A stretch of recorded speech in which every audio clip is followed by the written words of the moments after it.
একজন বাবা যদি তার শিক্ষিত কোনো সন্তান থাকে, যে সন্তান আপন জায়গায় অনেক যোগ্য, অনেক মেধাবী, অনেক প্রতিষ্ঠিত, কিন্তু সেই সন্তান বাবা মার প্রতি দায়িত্ব জ্ঞানহীন, সে সন্তান মানুষ হিসেবে ভালো মানুষ যদি না হয়, মানবিক গুণাবলী এবং মূল্যবোধ এর ঘাটতি যদি তার মধ্যে থাকে, তো এই সন্তান কখনো বাবা মার চোখ জোড়ানো নয়ন জোড়ানোর সন্তান হয় না।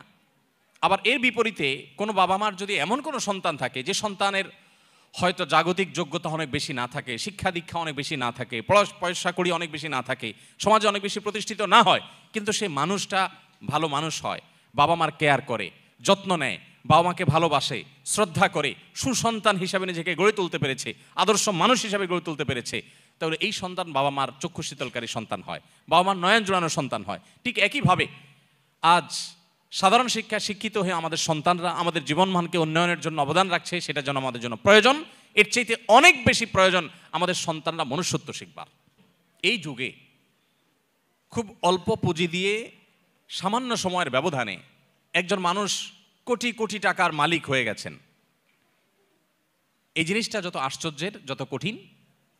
আল্লাহ তাআলা কাউকে দু চারটি সন্তান দিয়েছেন, এই সন্তানগুলোকে সমাজে প্রচলিত যে আগুনের আঁচ চতুর্দিক থেকে আমরা দেখতে পাচ্ছি, সেগুলো থেকে বাঁচিয়ে, সেগুলো থেকে রক্ষা করে, হেফাজত করে মানুষের মতো মানুষ হিসাবে, নিজের কাঙ্ক্ষিত সন্তান হিসাবে গড়ে তোলা, এটা তার চাইতে বেশি কঠিন এবং চ্যালেঞ্জিং।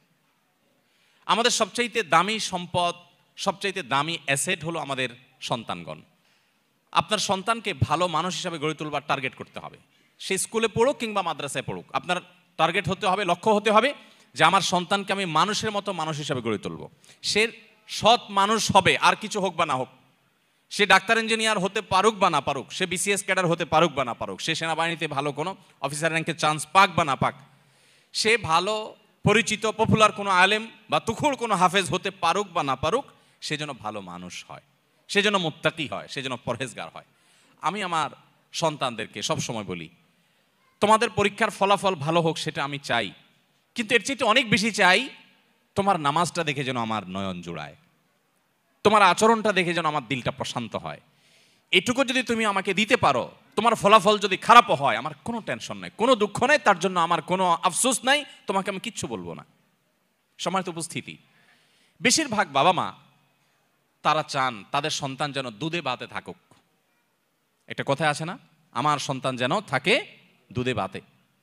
আপনার সন্তান দুধে ভাতে থাকুক, ভালো উপার্জন করুক, তার ভালো কেরিয়ার করুক, এটা আপনি চান, এটা চাওয়াটা দোষের না। কিন্তু এর চাইতে বড় চাওয়া উচিত আমার সন্তানটা যেন সৎ হয়, ভালো মানুষ হয়। কয়জন বাবা, কয়জন অভিভাবক আপনি এই সমাজে দেখাতে পারবেন যেই অভিভাবক তার সন্তানকে বলে, বাবা তুমি অনেক বড় শিক্ষিত হতে পারো আর না পারো, তুমি সৎ মানুষ হবে? বরং উল্টা আমাদের সমাজে দেখি, সন্তানের জন্মের তারিখটা বেশিরভাগ বাবা মা ভুল লেখেন, ইচ্ছাকৃত ভুল না, মিথ্যা লেখেন। কেন? যাতে বেশি দিন চাকরগিরি করতে পারে, বেশি দিন সরকারি বা বিভিন্ন প্রতিষ্ঠানে চাকরগিরি যেন করতে পারে, সেই সুযোগ পাইয়ে দেওয়ার জন্য জীবনের শুরুতে একটা মিথ্যা গেঁথে দেয়।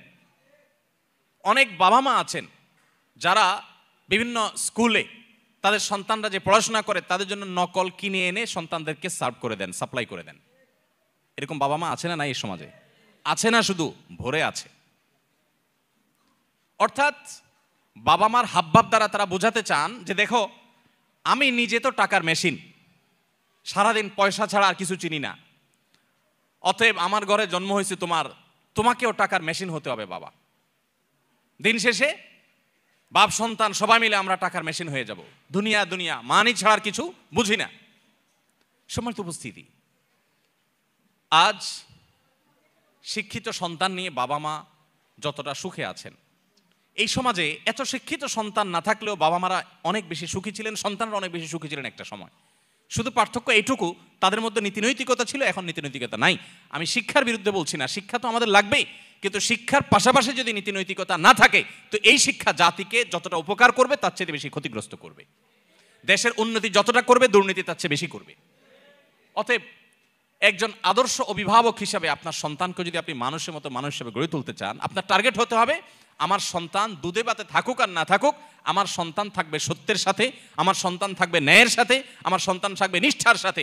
আপনার সন্তানকে বলতে হবে, বাবা আশপাশে মানুষের গাড়ি বাড়ি, তাদের সম্পদ, এগুলোর চমক তোমাকে যেন বিভ্রান্ত না করে, তোমার বাবা হিসাবে আমি অসৎ উপার্জন করি নাই, তুমি অসৎ উপার্জন করবে না। এদেশে কিছু আদর্শবান মানুষের বড় বেশি প্রয়োজন। বড় দুর্ভিক্ষ চলছে প্রতিটা টেবিলে, প্রতিটা অফিসে, প্রতিটা প্রতিষ্ঠানে। দুর্নীতিবাজদের এমন মহড়া, এমন মহোৎসব আজ সর্বদা চতুর্দিকে এমনভাবে প্রতিষ্ঠিত হয়েছে যে গোটা জাতি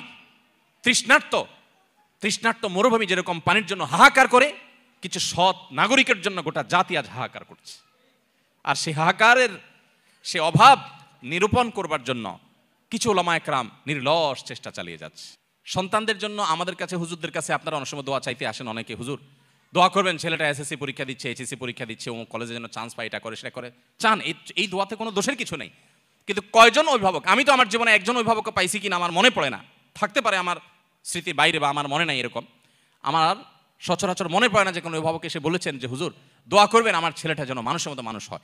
কিছু আছে বলেন, কিন্তু সে বলাটা গতানুগতিক টাইপ মনে হয়।